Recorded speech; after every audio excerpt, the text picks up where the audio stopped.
Welcome back. Ukrainian President Volodymyr Zelenskyy has had to cut his trip to South Africa short following fresh attacks by Russia this morning. He says over 200 missiles were fired into Ukrainian territory, killing 9 people and leaving at least 80 people wounded. We have a very fresh Russian attack this morning, more than 200 aerial targets, missiles, ballistic missiles, attack drones. Unfortunately, we have got losses, destruction, the capital, in other localities. In all of the regions of Ukraine, more than 80 people were wounded in the strikes. Unfortunately, we have people killed in Kyiv, a boy and a girl, 21 and 19 years. They were siblings, so my sheer condolences to everyone who sustained losses. While I'm talking here, the recovery works continue. Because of that, I decided to shorten my visit to your beautiful country.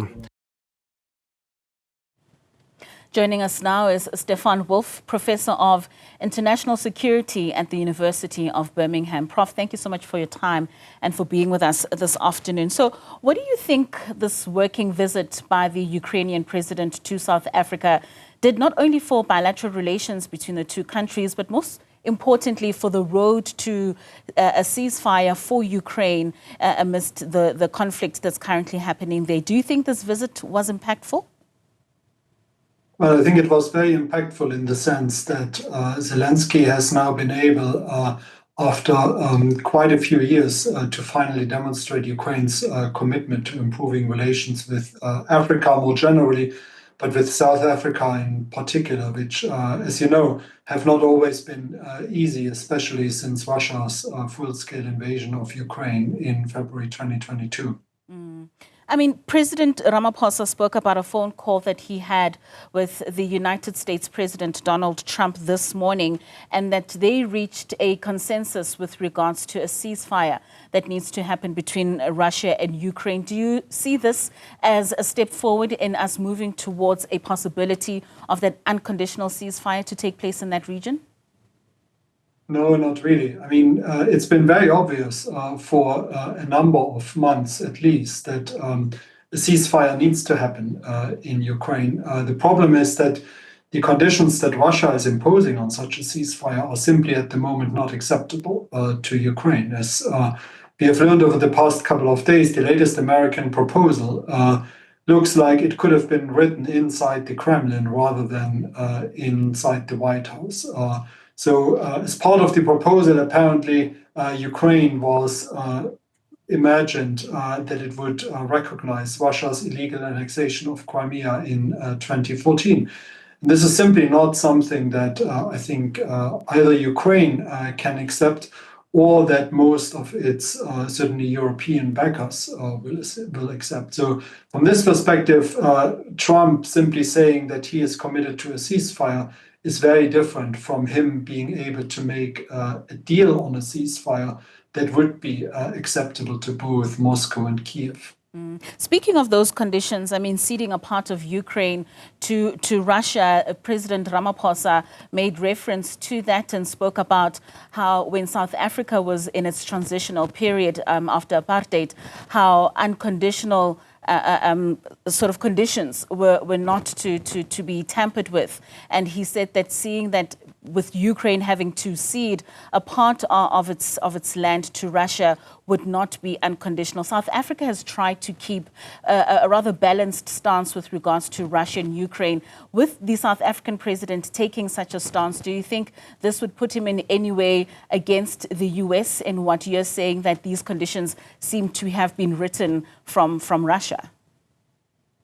Well, I think there are two issues here. I mean, the current relationship between South Africa and the United States, I think, is not primarily driven by the Ukraine crisis or by the war in Ukraine. So I think from that perspective, this is more of a sideshow almost.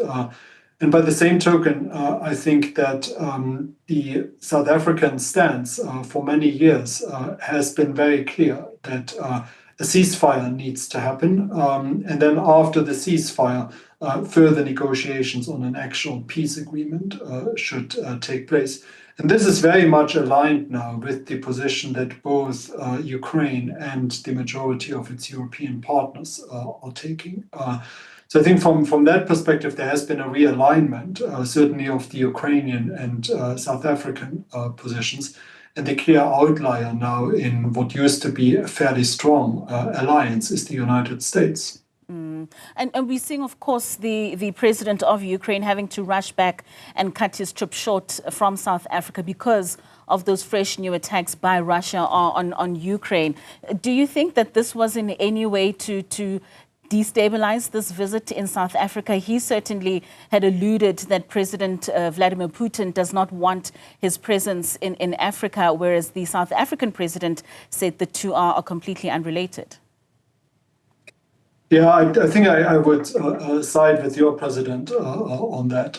It's certainly convenient for Putin that he has been able to disrupt Zelensky's visit. But in my opinion, the massive airstrikes that happened overnight in Ukraine against Kyiv in particular, they were more in retaliation for massive explosions that we have seen earlier in one of the largest weapons storage facilities in Russia. So if we assume that this was probably something to do with Ukrainian operations against those facilities, then I think now to assume that Putin targeted Kyiv in particular in order to undermine Zelensky's visit to your country, I think that's probably going a step too far.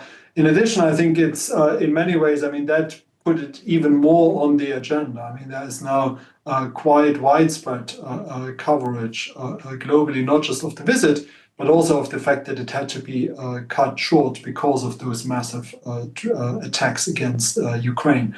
So I think from that perspective, it's in a almost perverse sense been helpful for Zelensky to have this attack, because that put the revamped relationship between Ukraine and South Africa now on a much broader global map.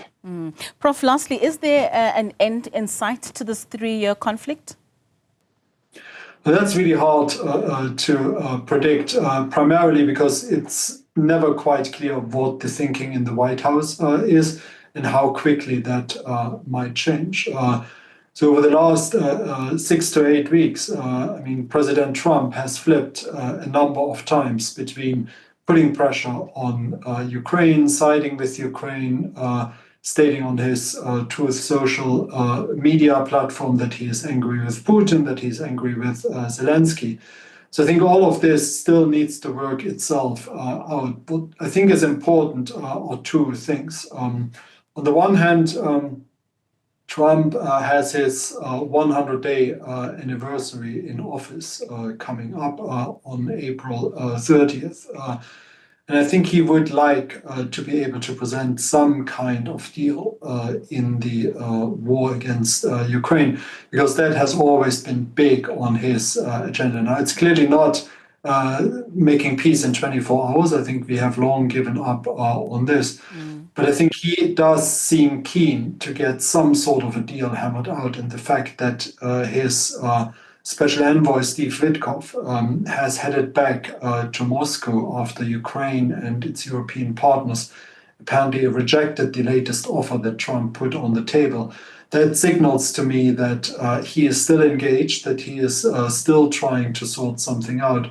So we might be seeing at least a ceasefire, even if it's just time limited for 30 days or something like that.